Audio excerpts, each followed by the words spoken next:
कि जिन सरकारों को, मौजूदा जिस हुकूमत को मुस्लिम अक़लियतों ने 99% एकजुट होकर वोट किया, उम्मीद थी कि ये हुकूमत उर्दू टीचरों की बहाली करेगी, नहीं हुई।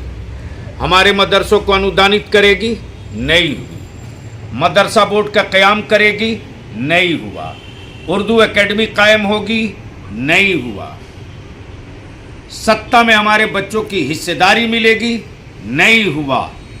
50 लाख से बेशी आबादी मुस्लिम अक़लियत की झारखंड में, लेकिन किस कदर शर्म की बात है, 14 लोकसभा में कम से कम एक मुस्लिम उम्मीदवार तो लोकसभा का उम्मीदवार बनाया जा सकता था। 35-37 विधानसभा ऐसी है जहां 55,000, 60,000, 70,000 तक मुस्लिम अक़लियत के वोट हैं। हमारे साथ में इस वक्त पूर्व राज्यसभा सांसद और कौमी इत्तेहाद मोर्चा के राष्ट्रीय सदर जनाब ग़ुलाम रसूल बलियावी साहब है। ग़ुलाम रसूल बलियावी साहब 11 अगस्त को रांची के प्रेस क्लब में एक राज्य स्तरीय कार्यक्रम करने वाले हैं। क्या है इस कार्यक्रम का उद्देश्य, क्यों आखिर ग़ुलाम रसूल बलियावी साहब 2024 झारखंड विधानसभा चुनाव से पूर्व रांची के प्रेस क्लब में एक राज्य स्तरीय कार्यक्रम करने जा रहे हैं, जहां मुख्य वक्ता के रूप में भी ग़ुलाम रसूल बलियावी साहब मौजूद रहेंगे।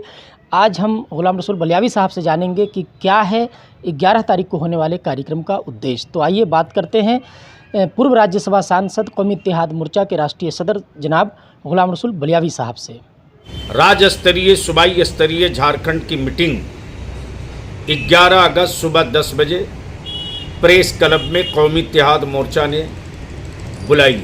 रांची में प्रेस क्लब में 11 तारीख को अगस्त को होने वाली सुबह 10 बजे से बैठक में जो मुख्य एजेंडे हैं वो ये है कि जिन सरकारों को, मौजूदा जिस हुकूमत को मुस्लिम अक़लियतों ने 99% एकजुट होकर वोट किया, उम्मीद थी कि ये हुकूमत उर्दू टीचरों की बहाली करेगी, नहीं हुई।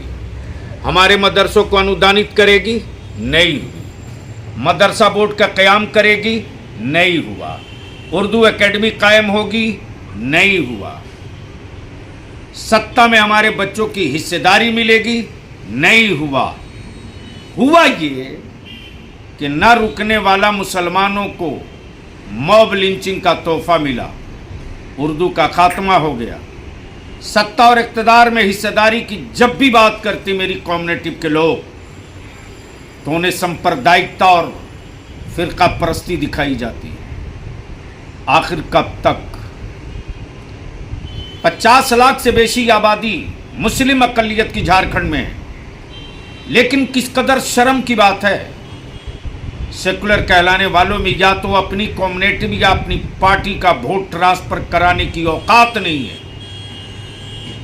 अगर होती तो 14 लोकसभा में कम से कम एक मुस्लिम उम्मीदवार तो लोकसभा का उम्मीदवार बनाया जा सकता था, नहीं बनाया गया। कौमी इत्तेहाद मोर्चा ने महसूस किया और मैं गांव-गांव घूमा।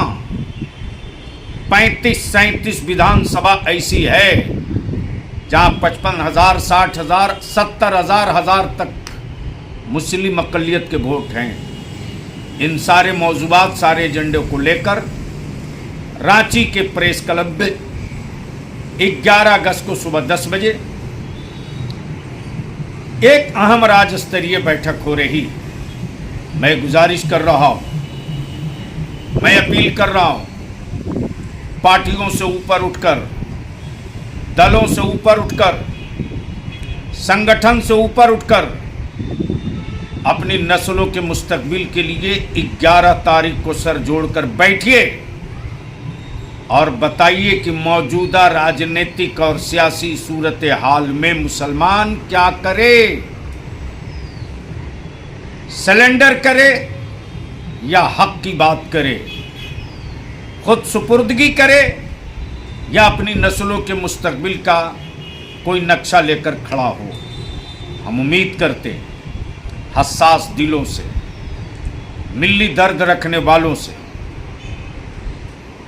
मुल्क और आइन के तामीर में अमन के साथ अपनी हिस्सेदारी की कोशिश करने वालों से, आइए 11 अगस्त 2024 सुबह 10 बजे दिन रांची के प्रेस क्लब में सर जोड़कर बैठे। जो सबकी राय होगी वो मेरी राय होगी। बहुत बहुत शुक्रिया।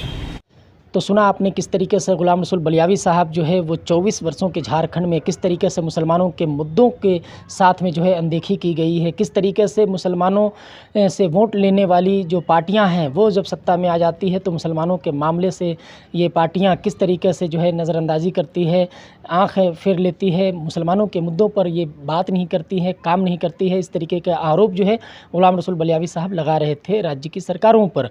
किस तरीके से गुलाम रसूल बलियावी साहब ने बताया कि आगामी 11 अगस्त को वो झारखंड के रांची प्रेस क्लब में राज्य स्तरीय कार्यक्रम को संबोधित करेंगे। और ऐसा माना जा रहा है कि क्योंकि बलियावी साहब के अपने जो फॉलोवर हैं वो झारखंड में लाखों में हैं, कौमी इत्तेहाद मोर्चा के ज़रिए भी जो है लाखों की संख्या में इनके मानने वाले हैं झारखंड में। 2024 विधानसभा चुनाव से पहले झारखंड में अगर सक्रिय हो जाते हैं गुलाम रसूल बलियावी साहब तो 12 से 15 सीट पर जो है सीधे तौर पर ये प्रभाव डाल सकते हैं। जिस प्रत्याशी को समर्थन कर देंगे कहीं ना कहीं वो प्रत्याशी उस सीट पर जो है अपनी जीत सुनिश्चित कर लेगा। तो क्या कुछ होगा आने वाले वक्त में, ये तो खैर 11 तारीख को जो बलियावी साहब का कार्यक्रम होना है उसमें क्लियर हो जाएगा। अभी आप सुन रहे थे गुलाम रसूल बलियावी साहब को, ये पूरे मुद्दे पर अपनी बात रख रहे थे।